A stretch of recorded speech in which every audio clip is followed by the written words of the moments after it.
Profesor, compañeros, tengan ustedes muy buenos días. El día de hoy, mi compañera y mi persona les vamos a hablar acerca de las patologías del pensamiento y las bases neurológicas. El pensamiento es la actividad mental. El pensamiento también permite a los humanos entender e interpretar y representar o modelar el mundo. Experimentan y hacen predicciones sobre ese mundo.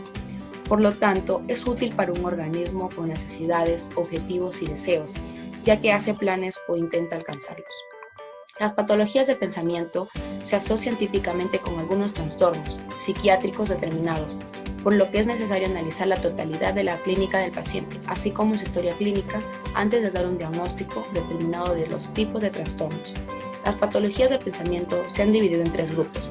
Está el trastornos del curso, trastornos del contenido y trastornos de la vivencia del pensamiento.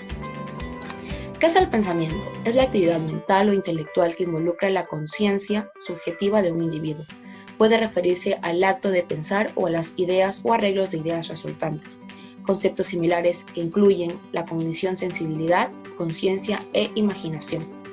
El pensamiento también permite que los humanos puedan entender, interpretar, representar o modelar el mundo que experimentan y hacer predicciones sobre ese mundo.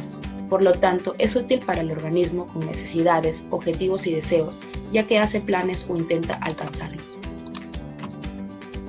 Profesor, buenos días, compañeros. Yo les voy a hablar de los tipos de pensamiento. Existen diferentes tipos de pensamientos, el cual nos permite analizar y comprender cualquier tipo de información que es procesada en nuestro cerebro, ¿no? Y el cual va a ser transmitido al medio exterior. Pensamiento reflexivo. El pensamiento reflexivo facilita el control entre la acción y el significado. El significado de las acciones o de las situaciones. En el pensamiento crítico, ahí la persona hace indagación, análisis, evaluación y encontrar una respuesta, ¿no? De manera lógica. En el pensamiento analítico, este pensamiento nos ayuda a entender mejor las situaciones, ¿no? De la realidad, ¿no? Para que podamos procesarla de una mejor manera, ¿no? Por ejemplo, el COVID-19, ¿no? El pensamiento lógico es una expresión de manera ordenada. En el pensamiento sistemático hace referencia a la capacidad que tienen las personas de comprender las relaciones que tienen en diferentes elementos de un sistema. En el pensamiento analógico, aquí en este pensamiento a simple vista parece algo complejo, pero las personas tenemos que usar de manera constante las analogías de nuestra vida cotidiana. En el pensamiento creativo, como dice su nombre, este pensamiento crea ideas, nuevas experiencias, nuevas realidades. Mayormente las personas lo adoptan. Normalmente ese tipo de pensamiento es una creencia posible, no limitan a la hora de crear. En el pensamiento práctico es un tipo de razonamiento que se encarga de aplicar los conocimientos adquiridos de manera más simplificada y práctica, y conforme lo establecido y cumpliendo cada uno de los procesos a seguir y obtener resultados deseados.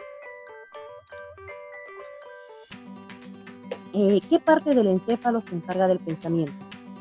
La mayoría de los procesos relacionados con el pensamiento ocurren en el lóbulo frontal. Estos procesos influyen en la toma de decisiones, la resolución de problemas y planeación. Como podemos ver, el cerebro consta de 2 hemisferios, hemisferio izquierdo y hemisferio derecho, y está dividido en lóbulos. El pensamiento, ahí dice, ¿qué parte del encéfalo se encarga del pensamiento? La parte que se encarga del pensamiento es el lóbulo frontal, donde se procesa el pensamiento. El procesamiento de la información. El cerebro humano consta de 2 hemisferios, como ya lo mencionó mi compañera, que es el hemisferio izquierdo y el hemisferio derecho. Están unidos por el cuerpo calloso que se hallan relacionados con áreas muy diversas de actividad y funcionan de modo muy diferente, aunque complementario. También se podría decir que cada hemisferio, en cierto sentido, percibe su propia realidad. Quizá se debería decir que percibe la realidad a su manera. Ambos utilizan modos de cognición de alto nivel. Ningún hemisferio es más importante que el otro. Para poder realizar cualquier tarea se necesita usar los 2 hemisferios, especialmente si es una tarea complicada. Lo que se busca siempre es el equilibrio. El hemisferio izquierdo Procesa la información analítica y secuencialmente, paso a paso, de forma lógica y lineal. Ese hemisferio izquierdo analiza, abstrae, cuenta, mide el tiempo, planea procedimientos paso a paso, verbaliza, piensa en palabras y en números. Contiene la capacidad para las matemáticas y para leer y escribir. La conoce el tiempo y su transcurso, se guía por la lógica lineal y binaria. Sí, no, arriba, abajo, antes, después, más, menos, 1, 2, 3, 4, etc. Formando nuevas ideas o datos convencionalmente aceptables. También aprende de la parte al todo y absorbe rápidamente los detalles, hechos y reglas. Analiza la información paso a paso. En el hemisferio derecho se entienden las metáforas, se sueña, se crean nuevas combinaciones de ideas. Es el experto en el proceso simultáneo o del proceso en paralelo, es decir, no pasa de una característica a otra, sino que busca pautas y gestaltes. Procesa la información de manera global, partiendo del todo para entender las distintas partes que componen ese todo. Es intuitivo, piensa en imágenes, símbolos y sentimientos, tiene capacidad imaginativa y fantástica, espacial y perspectiva. También este hemisferio se interesa por las relaciones. Se producen las llamaradas de intuición, momentos en los que todo parece encajar, sin tener que explicar las cosas en un orden lógico. Cuando esto ocurre, uno suele exclamar espontáneamente, ya lo tengo, o ah, sí, ahora lo veo claro. El ejemplo clásico de este tipo de exclamación es el ex. Lo encontré, atribuido a Arquímedes. No analiza la información, la sintetiza, es relacional, no lo preocupan las partes en sí, sino saber cómo encajan y se relacionan unas partes con otras. Neurotransmisor que regula el pensamiento. La dopamina y la plasticidad se da al corteza auditivo y al estimular el circuito de gratificación de la dopamina. Es decir, el aprendizaje de la tarea sonora está ligado a la activación del circuito en el que interviene el neurotransmisor de los 30. Esto nos da a entender que los neurotransmisores son muy importantes para que se regule el pensamiento. Sin déficit de este neurotransmisor, entonces el pensamiento no va a ser normal. Entonces, como en los pacientes que tienen esquizofrenia, ¿no? Tienen este déficit, el cual presenta los pacientes con esquizofrenia. Es muy importante que las personas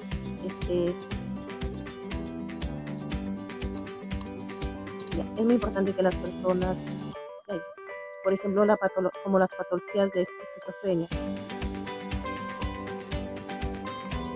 Las patologías del pensamiento.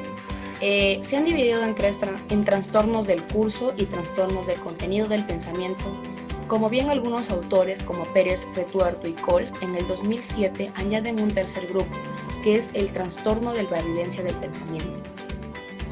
Bien, ahora las patologías del pensamiento se clasifican en 3 trastornos. Ahora les vamos a hablar sobre los 3 trastornos. Primero les voy a hablar sobre el trastorno del curso. Existe en el trastorno del curso existe el trastorno de la velocidad, que se registra la cantidad y la velocidad de los pensamientos. También está el pensamiento acelerado, que es el desarrollo del pensamiento, que es más rápido de lo normal. Se aprecia una mayor tensión del pensamiento y más espontaneidad. Los pacientes verbalizan un alto número de vocablos por unidad de tiempo. Aparecen también una disminución del periodo de latencia de respuestas. Está la fuga de ideas o pensamiento ideofugitivo. El paciente habla sin cesar, estableciendo escasas pausas, sin parecer cansarse. Aparece una exagerada capacidad asociativa, facilidad asociativa, saltando de una idea a otra con excesiva facilidad, que es el pensamiento saltigrado, o incluso pueden aparecer asociaciones de ideas por asonancia de palabras. El sonido de una palabra provoca una asociación con otra palabra fonéticamente parecida, o por cambio en el sentido de una palabra, o también por estímulos externos, mobiliario de la habitación, etc.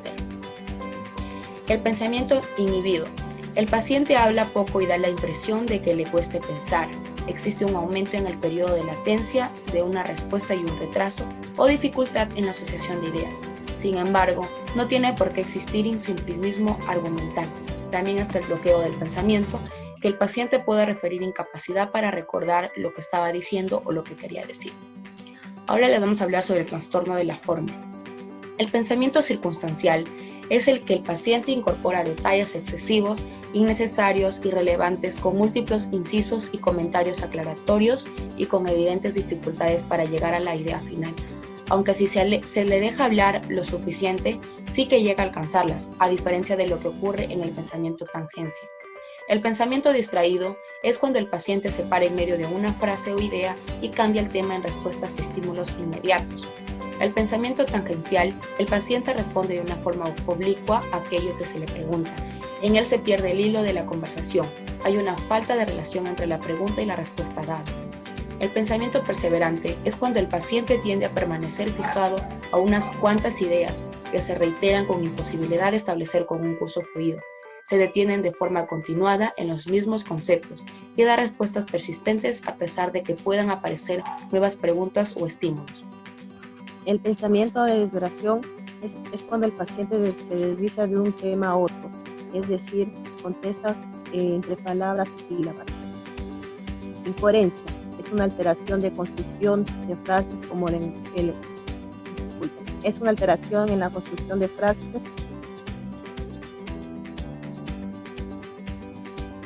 en el lenguaje que no sea intuitivo. El paciente presenta, el lenguaje es vacío, lento, rígido, pero el lenguaje se divide en dos. Tenemos la pobreza del lenguaje o del habla, ¿no? Aquí el paciente habla en monosílabo. Tenemos la pobreza del contenido del pensamiento. Aquí el paciente, su forma de hablar es fluida, pero la información que da te puede contestar. Tú hablas de un tema y te contesta con una pregunta. Trastornos del contenido. Tenemos las preocupaciones, son tomas de decisiones en el que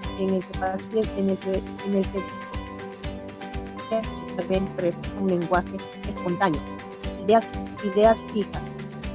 El paciente aquí, las ideas pueden ser falsas, que no son corregibles, de manera que pueden ser cambiadas. Ideas sobrevaloradas. Aquí el paciente muestra ideas a partir de sus sentimientos, ¿no?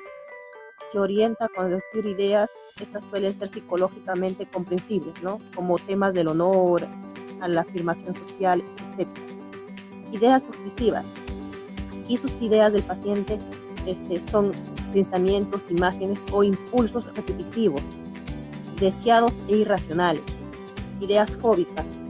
Aquí en las ideas fóbicas existe un temor y un miedo expresivo anormal persistente, ¿no? En ideas delirantes se trata de una sensación o conducta del paciente refiriéndose a algo, ¿no? Ideas de persecución. Aquí el paciente siente que le están persiguiendo, ya sea por una persona o algo, un objeto, ¿no? Una sensación extraña. Delirios de control y influencia. El paciente cree que firmemente existe una conspiración contra él, ¿no? Delirios de celos. Aquí el paciente siente que su pareja le es infiel. No cree en la pareja, cree que hay infidelidad. Delirios de culpa. Aquí el paciente siente culpable, ya sea por algo que cometió, de sus pecados, no sé, se siente culpable, tanto incluso a la familia, ¿no? Delirios de ruina. Aquí el paciente siente que está arruinado. Puede asegurar que él y su familia están totalmente arruinados y puede pensar que están en absoluta pobreza. Es un delirio propio de depresiones melancólicas en un paciente, el cual necesita un psicólogo o terapia, ¿no? Gracias. Gracias.